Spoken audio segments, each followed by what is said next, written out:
Finnish home culture. Everyone admires and is intrigued by the designs that the Nordic countries have when it comes to their homes.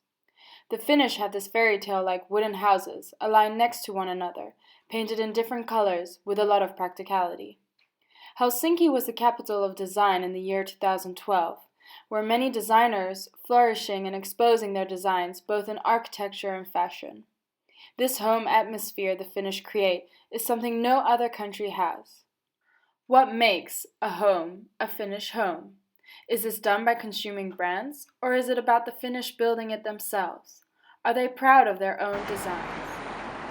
Lofgren gave a definition on a home, something that can be seen back in the culture of the Finnish. Quote, homemaking has become very closely related to identity formation.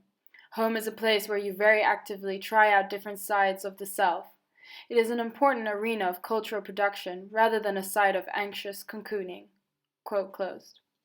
According to FinPro, a Finnish embassy in Chile, 20,000 to 30,000 houses are built per year. 83% of them have a wooden structure. It is still a common tradition for the Finnish to build the houses with their own hands, allowing them to change the structure to their own needs. The wooden houses are cheaper, but need more insulation and heating. This, however, is better for the environment and is energy sufficient. The sauna and fireplace are very important facilities for a home, but without the space, it is not always included. However, the Finnish have found a way for common saunas in order to keep the Finnish tradition alive. The Finnish society opened their doors to capitalism since 1950, and the style of home objects has started to follow the American style. The clothing and textile industry were employing more professionally trained designers for furniture production, glassworks, and ceramics factories. Many of the widespread designs in the 21st century have their roots in the 1950s and 60s. The textile industry employed award-winning designers for woven fabrics aimed for the international markets. Glass was a major household item, and Finland continued in the areas of pressed glass. The Arabia factory automated its production of household ceramics. This mass production was already introduced in the 1940s, where there were discussions about the materials used for the production. These were namely hard materials, metals, and plastics. In the 1960s, the ecological, social, and political responsibilities of designers became major international issues. The designers and culture were highly criticized. In the 70s, homes became more spacious, and there were more people who could afford appliances and trips abroad. Designers were needed in the constructions of the welfare society, such as building schools, hospitals, and municipal and government offices. Women started working outside their homes, and active debates arose on gender roles. These had rejected the traditional roles of life. Unisex concepts were used to show this, bringing a more relaxed atmosphere and attitudes towards the objects placed in homes.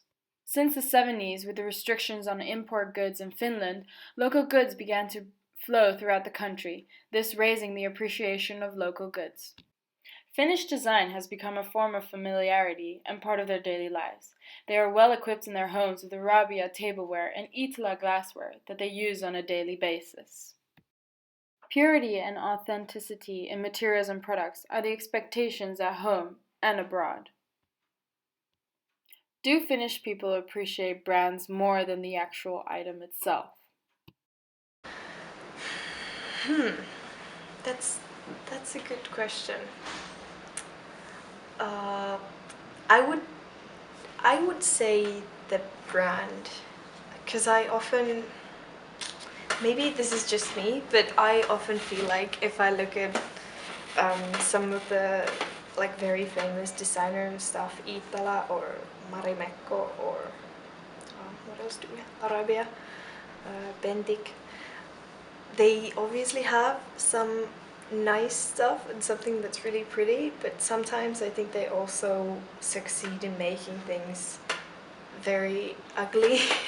And I think that's when like the only nice thing about the product or the item is the little sticker that says, oh, this is a branded product and I paid 40 euros for a thing I could get for 3 if I just bought it somewhere else. So I don't know, I think there is a lot of the brand meaning more than what the product looks like, or it also you might end up buying things even though you don't need them?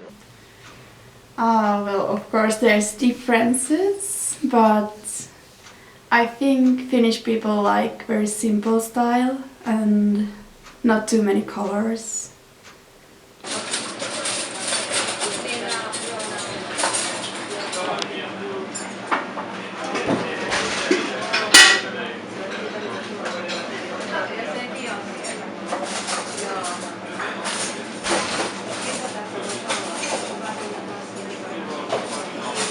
Although brands are an important feature in Finnish home and their daily lives, these branded items are also available in second-hand stores. Some people are not bothered by the fact that they are bought second-hand, but the main reason is for the brand identity on the object itself, such as a tag or sticker that, for example, Iittala uses. Finnish brands are so fundamental for their identities as Finnish people. Even when abroad or outside of Finland, they carry these brands with them. This is a close relation to the identity formation. I really wanted to have the Moomin cups with me so that I could drink my morning tea from this cup, because it's not only is it something Finnish and something that reminds me of home and the cup I got as a gift and all that, but it's also a really nice size and it's good to hold on to and all that. So yes, I also have like these few like tiny candle holders and things that are easy to just put in your suitcase even though you're moving to another country with not a lot of stuff. So yes, it is. I like to keep them and I'm very proud of them. Because it's Finnish and we are used to those forms and the style. If it's so important for Finnish to have certain brands in their home, is this important for everything in their houses? Well, I guess in that case, it's not as visible, because buying a designer chair is a lot more expensive than buying a designer, glass bowl. So it's at least the people I know, they don't really feel like it's worth their money to pay hundreds of euros for a single piece of furniture when you can get the same stuff from IKEA or a Finnish, regular furniture store for a lot cheaper. Of course, this once again depends on what kind of person you are and how you want to spend your money, but I think that is a lot less common when it comes to furniture and like bigger interior design things. If I think of students, I wouldn't be surprised if they don't have anything. But I guess when you get older and if you, it's very common, I guess, to give as presents. I think nowadays we think more about the sustainability. Okay. And like also we want to maybe buy stuff that will that we can have many decades. As we have discovered, consumption in Finland is dependent on the social classes. Homes in Finland have a particular taste, such as owning a few items of the brands Iittala, Arabia, and Artek. The Finnish do admit to their love for their own brands and cherish these. This could be due to the fact they had to advance in their own goods when import goods were banned. Their durability and high quality allows the Finnish to appreciate their products more. It seems that brands are a fundamental aspect of Finnish homes when it comes to small items, whether they bought them in a second-hand store or from the brand itself. Of course, there may be differences in opinions concerning where it was purchased, but the authenticity is the most important. Larger furniture are less needed to be a brand, as this is again dependent on the social class.